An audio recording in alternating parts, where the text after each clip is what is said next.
দারুণ লাগছে দেখতে ভোরবেলা সূর্য। এই যে আমরা এখন যাচ্ছি হচ্ছে এটা বিরাটির কাছাকাছি এখন রয়েছি আমরা। এই যার একজন আমাদের ড্রাইভার কাম ভাই, এই যে মা ফোন নিয়ে দাঁড়িয়ে বসে, এই যে বাবা মশা কামড়াচ্ছে। তো কোথায় যাচ্ছি আমরা এক্ষুনি জানাবো না, এখনো একটুখানি তোমাদেরকে বলবো যে গেস করো আমরা কোন দিকে যাচ্ছি। আমরা যাচ্ছি এইটুকুনি বলতে পারি সাউথ 24 পরগনা, তাই তো? হ্যাঁ, এখনই আমরা বলবো না, এখনো অব্দি মিস্ট্রি থাক।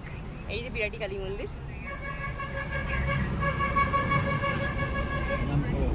আমরা এখন যাই। তো যেতে যেতে তোমরা আপডেট দেবো, আশা করি তোমরা বুঝতেই পারবে কোথায় যাচ্ছি আমরা, তাই তো?